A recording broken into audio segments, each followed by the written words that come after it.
Өш. Балалар сәлеметсіздер ме? Отыра беріңдер балалар. Бізге бүгін балалар ашық сабақ әдебиет пәнінен. Сондықтан екі топқа бөліп отырмын. Бірінші топ айтыскерлер тобы, екінші топ жыраулар тобы.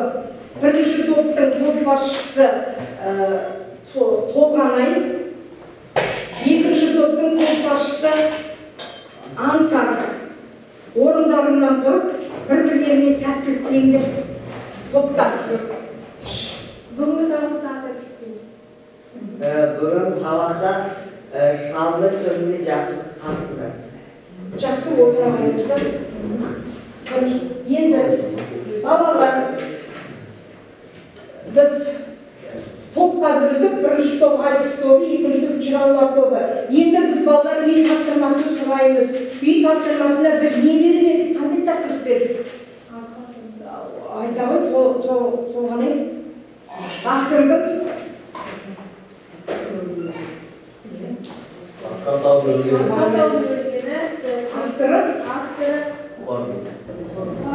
Бұқар жыраудың Асқар Таудың өлгенін жақтауға берген соңғырауы. Бірінші топтар кім айтып береді? Үй тапсырмасын кім айтады? Ал Толғанайымызда тыныш. Асқар Таудың өлгені Бұқар жырау.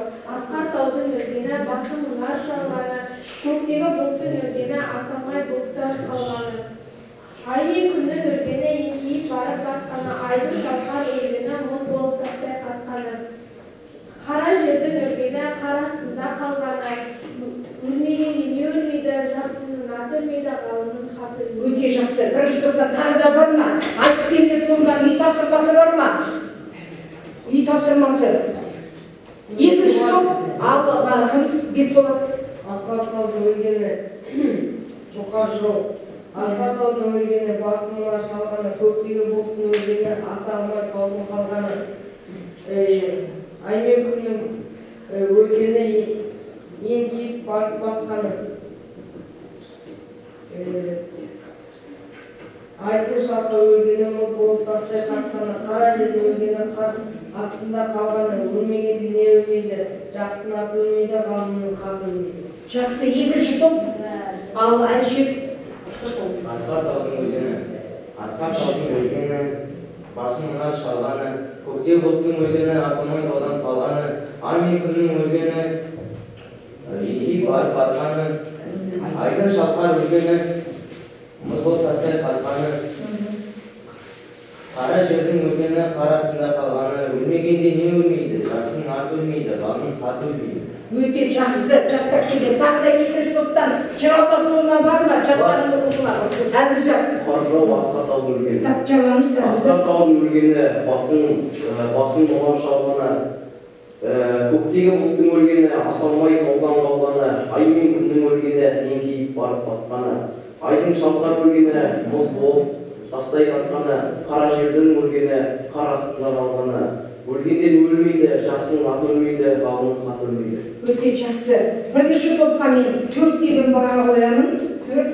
Екінші топтан Әлішер кәдімгідей нақышына келтіріп орындады.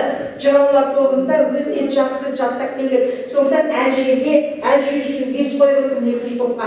Тағы да бар ма екінші топта жаттаған оқушылар? Жаттауымыз керек балалар. Енді сұрақтар балалар, ілмек әдісі бойынша сұрақтар, мынандай сұрақ. Ілмек әдісі бойынша мынандай сұрақтар беріледі. Балалар, Бұқар жырау дегеніміз кім?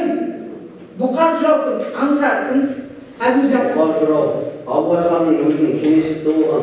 Ол Абылай хан уақытында Абылай хан оны сыйлап отырған. Абылай ханға ол нақты нәрсені айтқан, елбасын оқыған адамдарға нақты өзінің жауаптарын, пікірін айтып отырған ел туралы.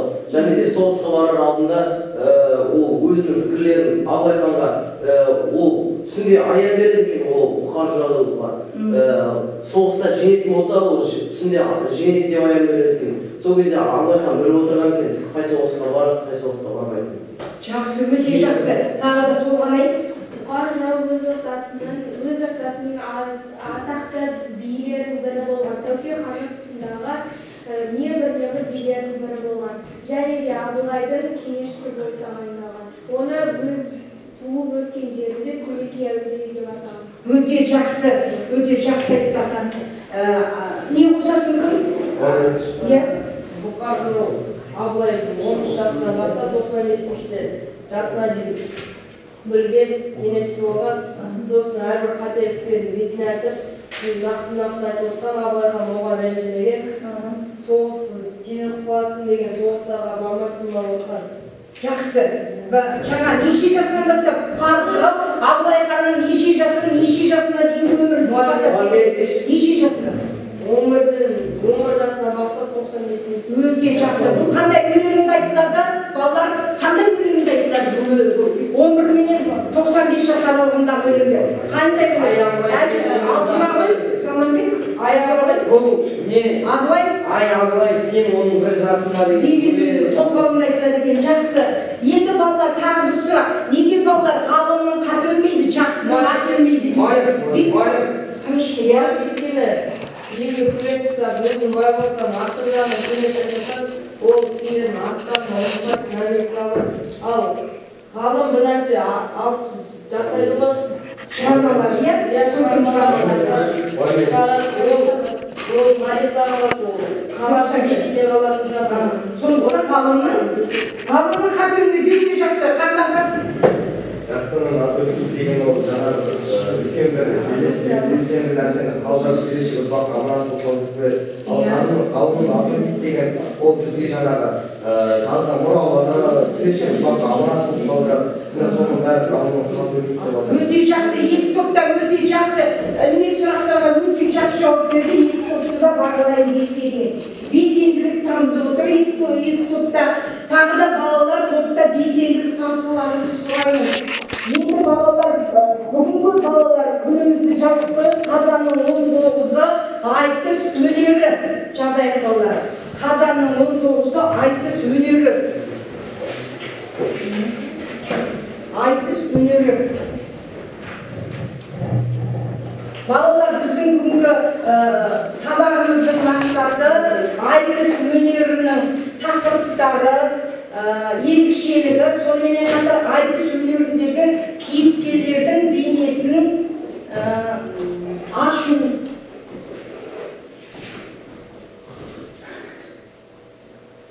Яғни кейіпкерлер жүйесін анықтау. Айтыс өнері жайында. Балалар, айтыс өнері ғасырдан ғасырға, ұрпақтан ұрпаққа мұра болып келе жатқан ауыз әдебиетінің бір түрі. Айтыс өнері балалар, сонау ерте замандардан басталған екен.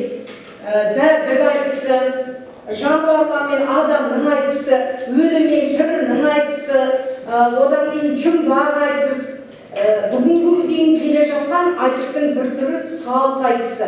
Бірнеше түрге бөлінген айтыс өнері. Айтыс өнерінде балалар тыңдаушы да, жаңағы баға беруші де халық ақындар балалар домбырамен, белгілі бір мақаммен айту керек айтыста.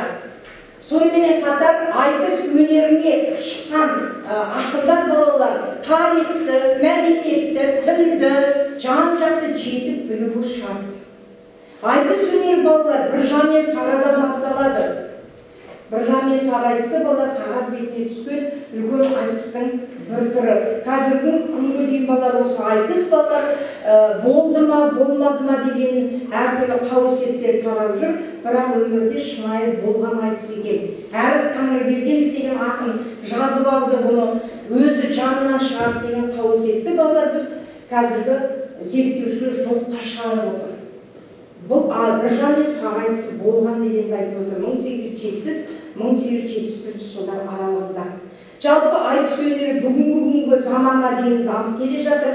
Телевизиялық айтыстар бар, шоу, сонымен қатар үлкен аламан бәйгелер болып жатыр. Айтыс. Осы тақалда балалар біз үлкен айтыстың куәгері болдық. Ол жаңағы балалар біздің Ахмет Байтұрсыновтың 150 жылдығына арналған не болды балалар? Үлкен айтыс болды.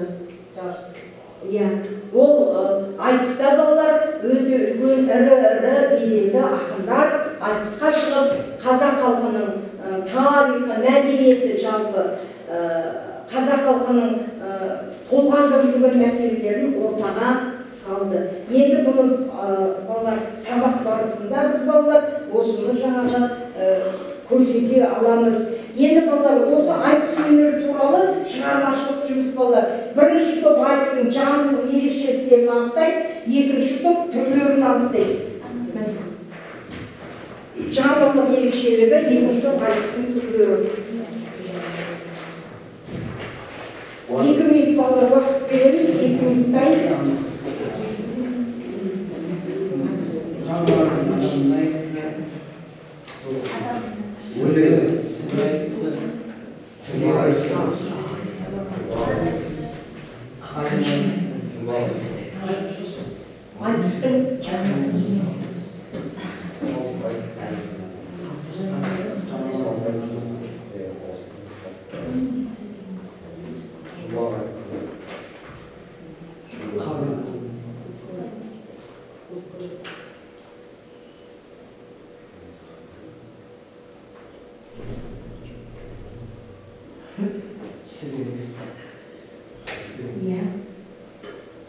Жанрлық ерекшелігі қандай балалар?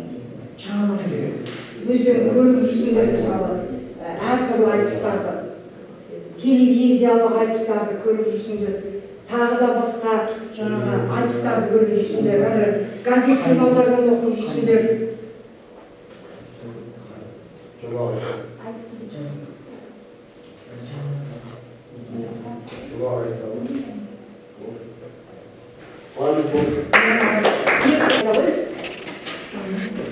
Жанрлық ерекшелігі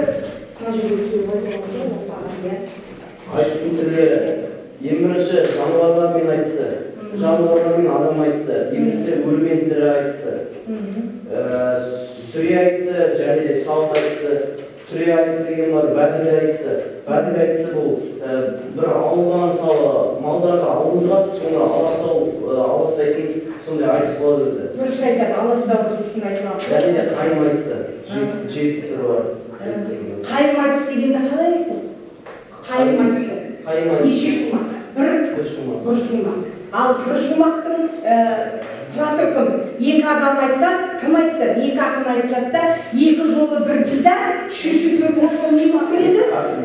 Яғни мен де ұйқастырады. Жақсы. Бірінші топ. Оқықпа бірінші топ. Жанрлық ерекшелігі. Балалар. Екінші топ белсенділік танытты, иә. Жанрлық ерекшелігі қандай? Жаңа айтып өттік қой. Жанрлық ерекшелігі.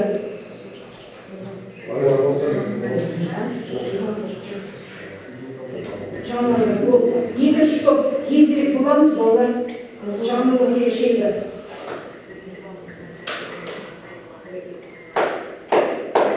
Алып келе қойыңдар. Тақтаға. Иә.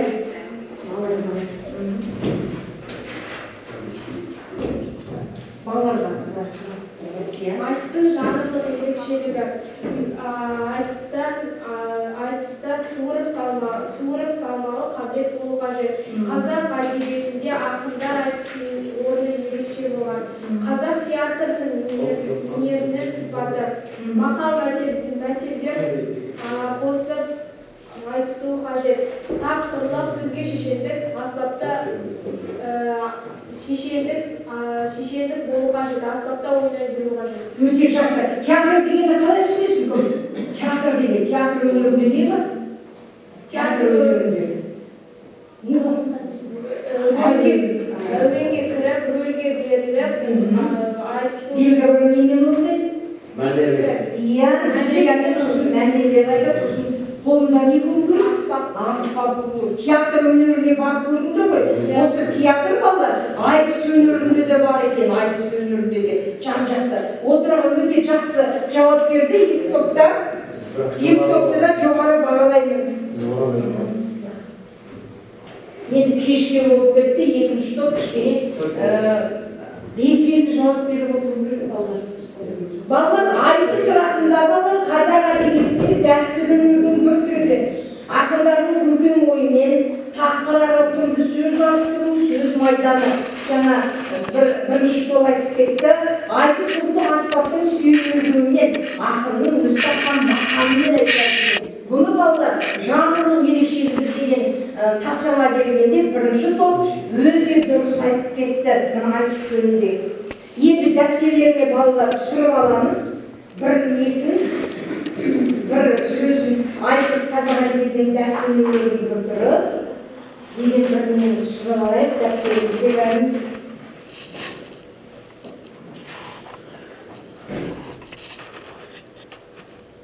Oturumda söz yazan, yazılan kazandı. Depterimizi tutup alayım bana, tutup alayım.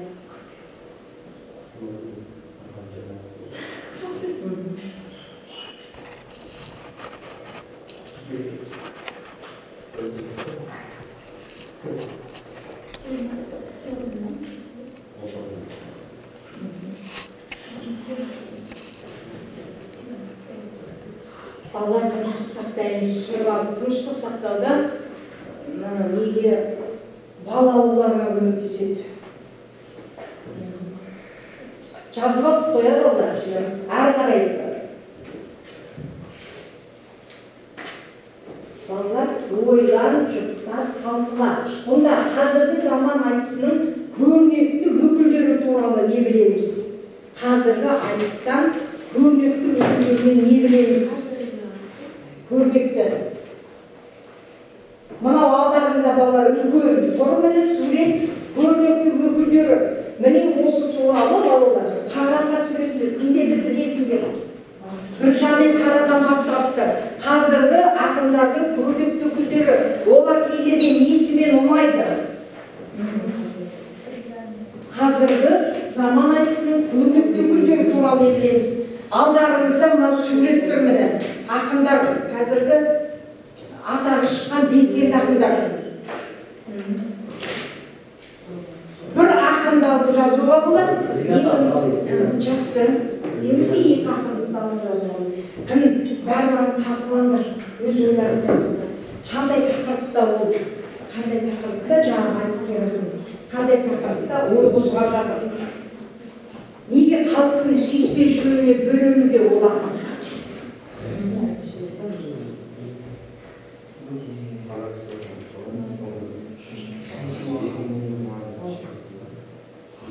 Қаймен қосыламыз?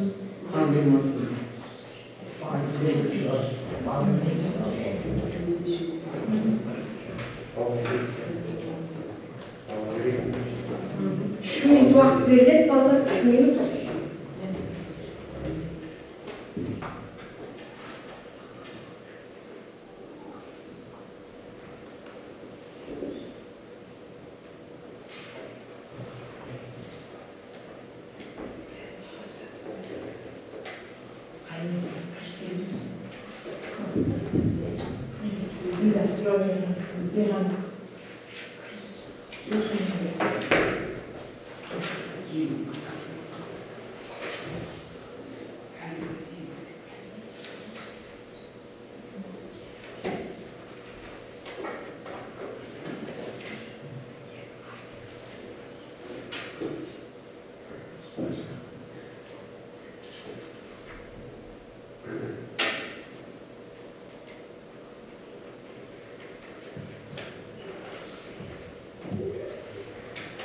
Балалар өз орталарында ойланасыңдар, жұптасасыңдар, талқылайсыңдар бұл ақынды. Ортада топтар. Өз пікірлеріңді кіргізулеріңе болады. Ойланыңдар.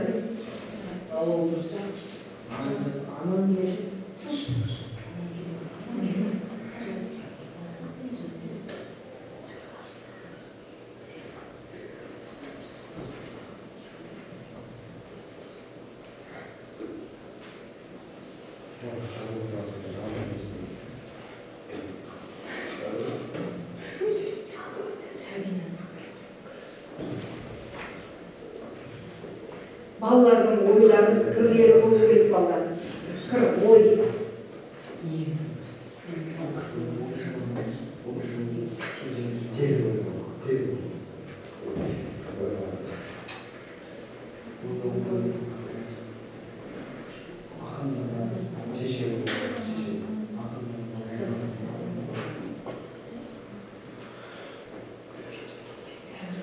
балалар олардың ерекшеленіп отыр, ерекше.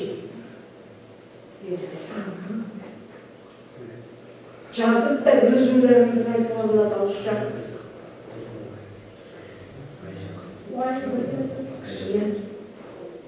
Мұнда бірақ айтыскер ме? Бір айтыскер өмірсе екі айтыскер қосуға болады. Екі түрлі ерекшелігі бар. Біреу қай жағынан басын, екіншісі қай жағынан басын.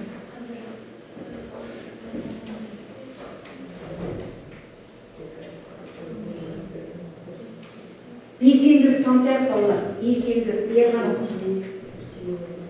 Болдық па балалар?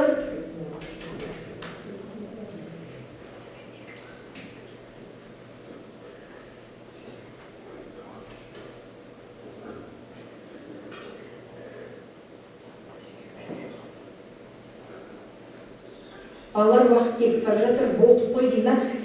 Қайтып болдық?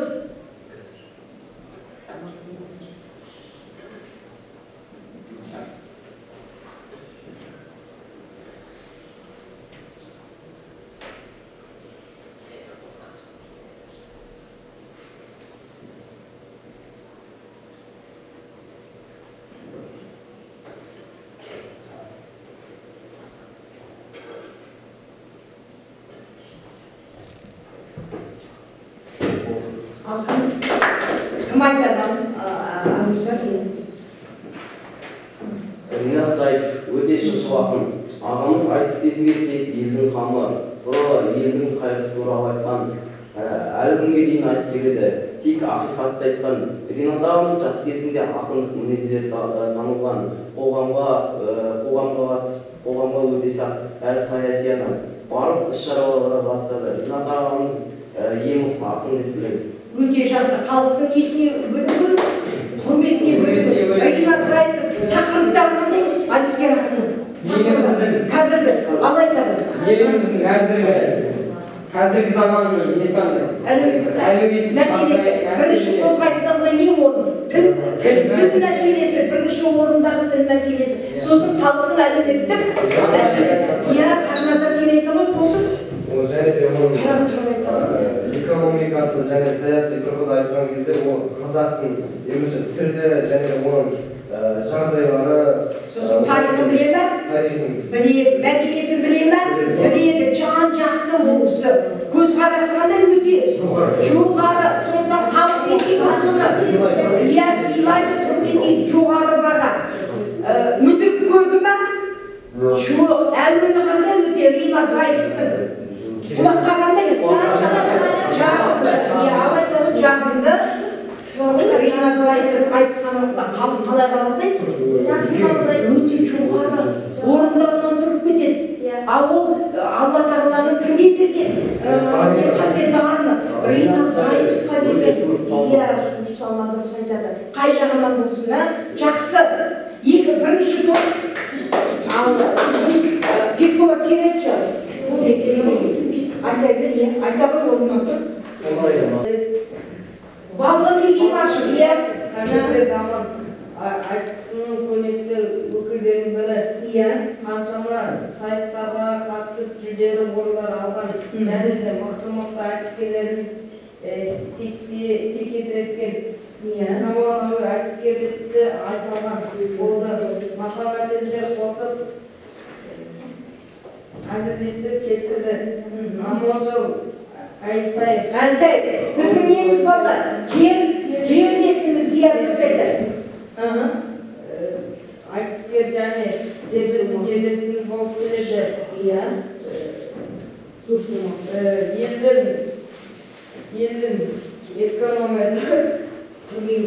экономикасы сосын елдің экономикасы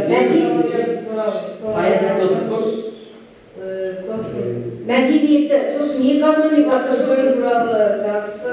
Туралы жақсы отырады. Енді балалар тағы кімді білеміз? Қазіргі заман айтыстарынан екі ақынды айттық. Ринат Заев пен Балғынбек Имашевті айттық. Басқа ақындар туралы не білеміз? Кім не біледі басқа ақындар туралы жүрген суреттерде? Ал екінші топтан айтуы кім? Аманжол Айтбаевты білдік, кімді? Балғынбек Имашевті, Ринат Заевты, Мынау кім балалар, тұра ғой.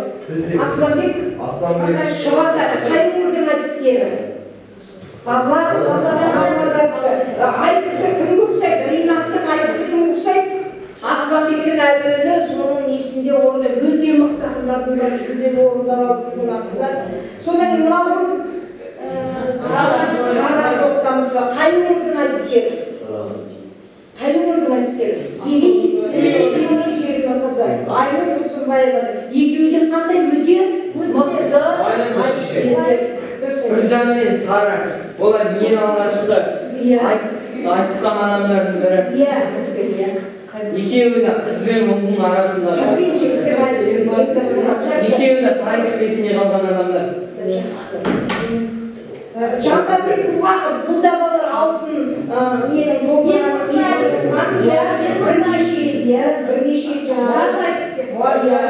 бірнеше осы тұрған айтыскерлердің барлығы да қазақтың құрметіне, қазақ құрметіне сүйіспеншілігіне бір-бірін жақсы біледі екен сөйлеп өкілдерін балаларға.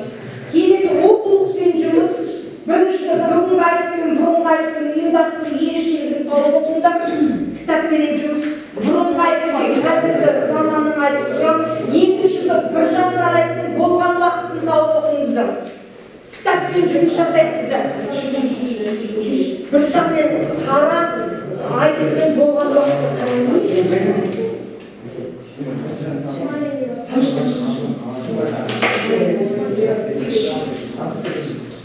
бұрынғы айтыс пенен қазіргі айтыстың қатысамыз балалар. Жаңағы неге екі топта өте жақсы қатысты, белсенді қатысты екі топта. Қане тауып оқимыз. Қараймыз балалар. Бірінші топ. Қай жерде тұр? Балалар, бүгінгі айтыс пен бүгінгі айтыстың ұйымдастыру ерекшелігі. Тауып алып оқимыз. Кітаппен тауып алып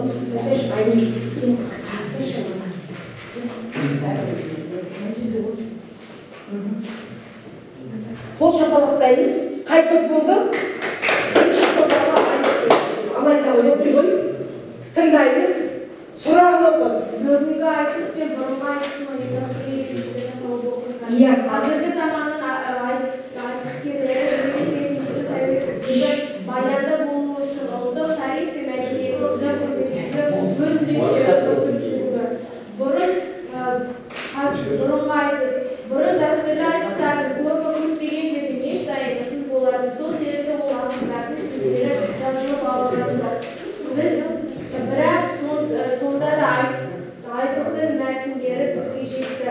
Айтыста кімнің жеңгенін сол ортада отырған сондықтан да халық ақынның өзі шәкірттері өздері куә болған айтыстың қалай болғанын елге айтып таратушы болған. Екінші де бүгінгі айтыс қалай болды? Бүгінгі айтыс сөзге күтпеген жерден болды, шығара салады ортаға, тыңдаймыз. Ал бүгінгі айтыс ше? Дайындалып, алдын ала не істеп отыр? Дайындалып, бұрын айтып отырады, тыңдаймыз, екінші топ бағаларын алып тастайды. Қағазға жазылып алып. Бұрын күтпеген жерден дайындықсыз келетін болса, бүгінгі айтыс дайындықпен келеді. Bir ай бұрын, 2 ай бұрын, 3 ай бұрын хабарлап айтады. Өте жақсы отыра ғой бірінші топ. Екінші топ оқи ғой. Тақтадағы оқы. Біржан Сара айтысы болған уақытын тауып оқыңдар. Қазаққа есімдер Біржан мен Сараның айтысы қай жылдары болғанын нақты айту қиын. Сараның енді ұзақтылар шағын назарға алып, шамамен 1870-1872 жылдарда болжау жасауға ғана болады.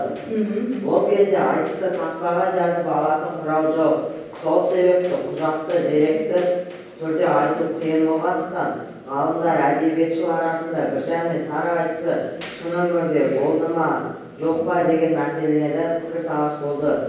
Кейбір зерттеушілер бұл Әріп Тәнібеков деген ақынның өзінің жазғанынан дегенде айтты.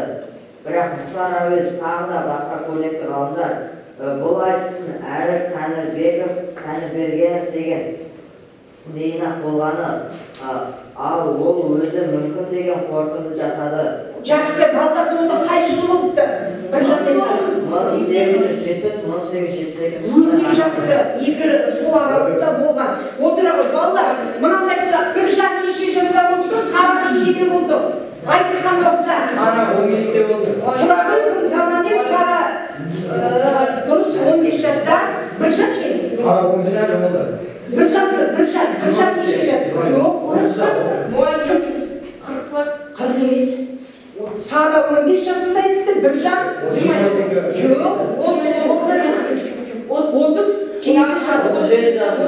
жасында. Қазіргі замандардай балалардың әшеге жоқ, ұшақ жоқ, неймен барған? Жоқ, атпен барған. Біржанның жағында кімдер болған?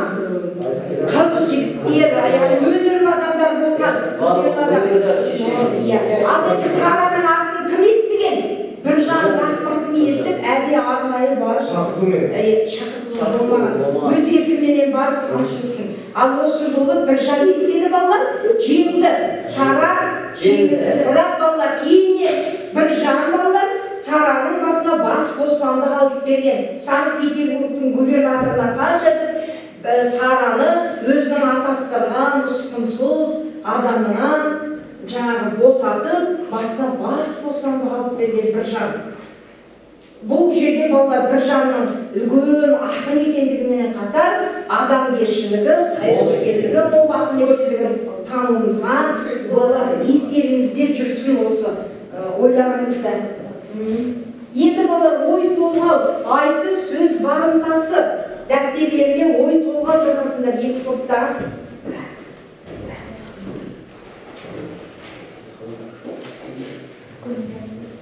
Екінші топ балалар кішкене кірпіктеді, мұғалімнің көмегі кішкене. Бірінші топ мүдіріне жауап беріп бітті. Жыраулар тобы. Ой толған әрбір бала дәпкелеріңізге түсіресіздер, дәпкелеріңізге. Неге балалар? Айтыс, сөз барымтасы. Кім?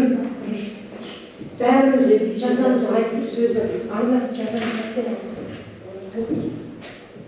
Дәптерімізге түсіреміз балалар, барлық топтан сұрақ шығам мен. Айтыс неге сөз барымтасы?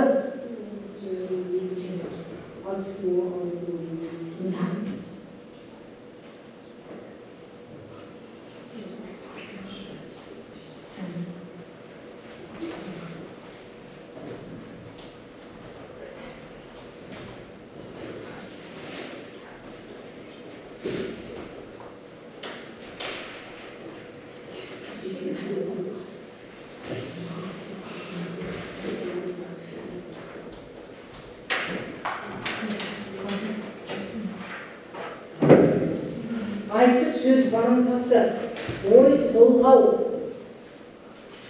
3 не 4 сөйлемдермен өз ойларыңызды бере біліңіздер. Бағанадан бері талқылап жатырмыз айтыс туралы.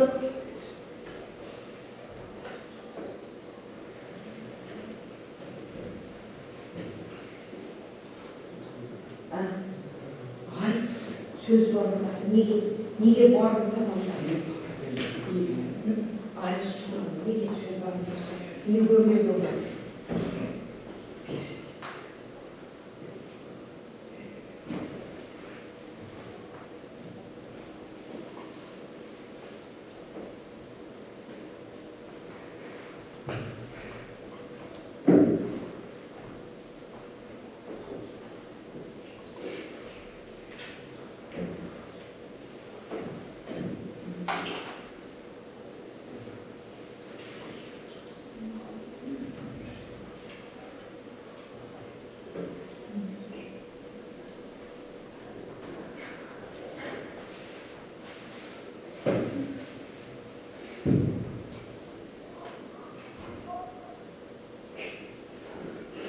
Sana bir ortayız.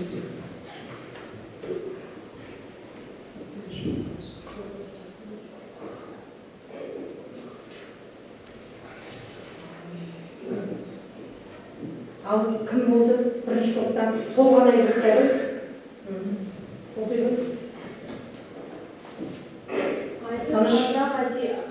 Айтыс қазақ әдебиетіндегі дәстүрлі өнердің бір түрі. ойымен тапқыр отынды сөздермен жауап қайтарылады. Оның сөз майданы тесілдеп те айтуға болады. Және де қазақ айтысында ең бастысы ақындар суырып салма қадірінің иесі. Сондықтан олар осы сұрақтарға тапқан жауап қайтара білулері керек. Яғни сұрақ дайындығында ол уақыттары жоқ. Суырып салмалық және тақтаулық. Жақсы. Екінші қарсыласының аузындағы сөзін естеу қасына келтім. Айта алмай қалатын болса, әрі қарай жалғастырмалы кетеді ақын. Әрі қарай екінші топтан бек болады. Ақындар айтысты бірнеше себепті келеді. Атап айтқанда Тыныш бұрынғы айтыс болатын, ол өркендерінде мұғыл қоғамы болған айтысты ерекшелігіне қарай қайым айтыс түрі айтыс деп тектерге жақсы ол түрлері ғой отыра ғой. Жақсы кім? Оқи ғой. Басында айтыс деген сөзімізді айтысу сөз. Мынадай жасау деген ұғыммен тең. Ежелгі дәуірде ақындар өз ру тайпасының намысын қорғады. Кейіндегі замандардың ақындардың жерлерінен шығып үлкен әлеуметтік мәселелерді көтеруге білді. Өте дұрыс айтады. Қаңназар ежелден келе жатқан дәстүрдің бірі, ол қазіргі ұрпақ әлі күнге жалғасып келе ұрпаққа келешекке аманат. Және де айтыстан екі қарсыластың өз шешендігімен сол қарсыластың ең әлсіз тұстарына қарай айтысатын болған.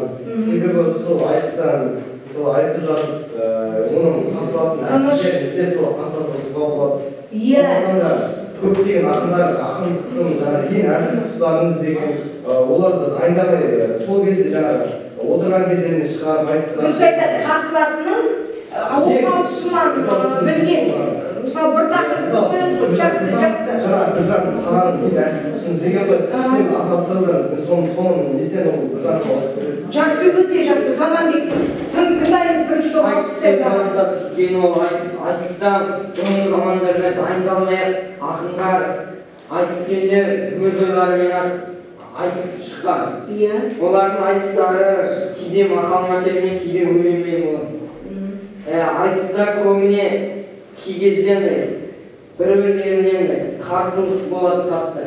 Ашу мінез болады. жақсы, өте. Аңдар. Айтыс. Тыныш тыңдаймыз олар. Екі адам бір-бірімен теңдіктерін көрсетіп жарысады. Онда тек қана қазақ тілінде сөздер айтылады. Айтыс болған жағдайда суырып салма, шапшаңдық және тапқырлық деген өнерлер. Жақсы, өте. Отыра, әже бар ма? Екінші топтан бала, бірінші топтан екі ақ бала, аналарына тезірек. Айтыс деген сөзі айтысу, сөз майданын жасау деген ұғыммен тең. Айтыста халықтың мұңын айтып, жолын жоқтағысы. Ақындар әлем қазірде болады. Өте жақсы. Бірінші топтан 3 бала берді, екінші топтан 3 бала. Сананбек, Аңсар 3 бала, 4 бала. Жақсы, бірінші, екінші топ алда келе жатыр. Бірінші топта шапқала бала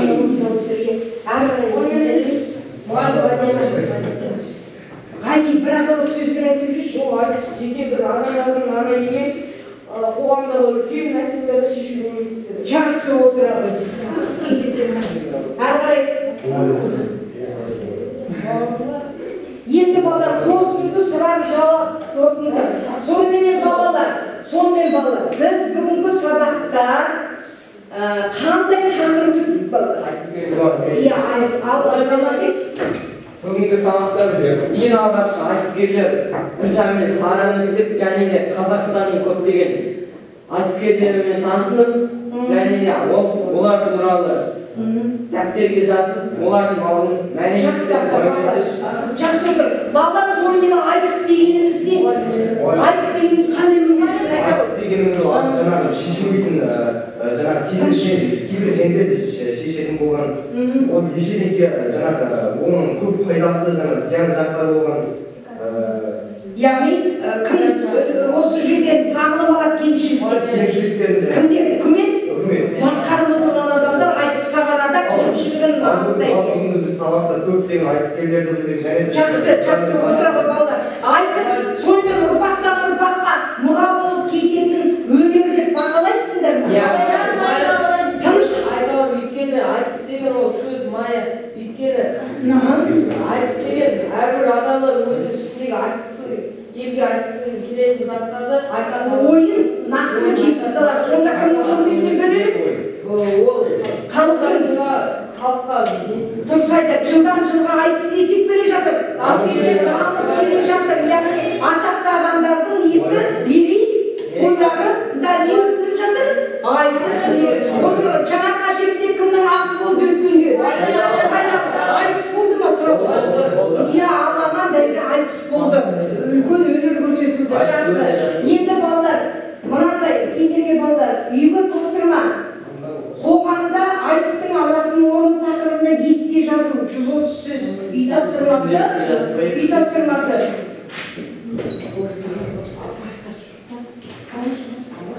Бағалап кетейік. Екі топта. Кәне бағаларымды екі топта. Қараңдаршы қанша бағалар. Екінші топ 30 дейді. 2, 3, 4, 5, 6, 7, 35. Қай топ? Қошақлақтар.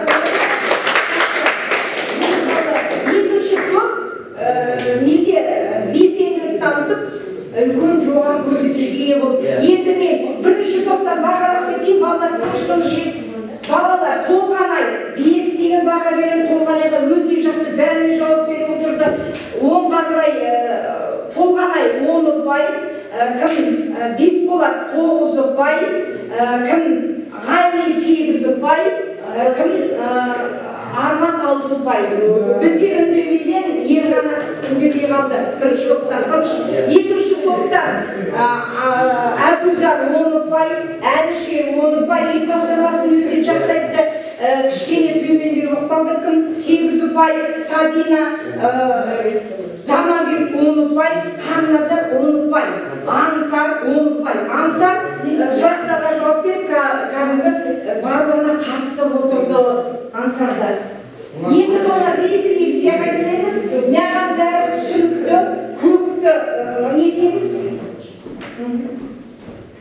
Көп, маған бәрі түсінікті десе, мына жерде балалар ағаштың соған жақсырамыз. Маған бәрі түсінікті десе, не болмаса балалар, әлде іздеуім керек, мен түсінбедім.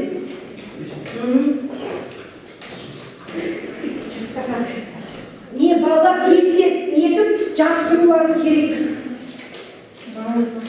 Маған бәрі түсінікті, жақсы сада әлі іздеуім керек. Неге? Орташасы, маған бәрі түсінікті не ғой? Жақсы. Мен түсінген тезірек келі ғой? Қайсысы тұмшаған? Бәрі түсінікті болып өте жақсы. Аға жақсы отыра ғой, қайыныз? Келі ғой күн болған ай? Жасы түсіп? Иә, бізге жасы. Екісі ғой, бар ма жасы түсіп? Иә, зеш балар. Бірінші топ маған бәрі түсінікті деп жазыпты. Өте жақсы. Тезірек баланы демдаймыз? Жақсы, бірінші топқа бәрі түсінікті болыпты. Кел ғой. Екінші топ орындаймыз тезірек.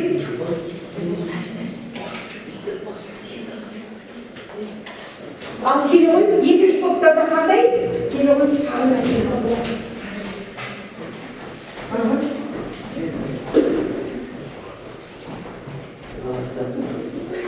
Иә? Отыраған кім болды? Екінші топта балалар, екінші топта иә, маған бәрі түсінікті депті дұрыс. Айтыс өнері өте сендерге түсінікті. Сонымен балалар біз бүгін үлкен жаңа айтыс өнері туралы мағлұматтарды толық жаңағы мағлұмат алдық деп ойлаймын. Барлықтарыңызға, сабаққа қатысқандарыңызға үлкен рахмет айтқым келеді.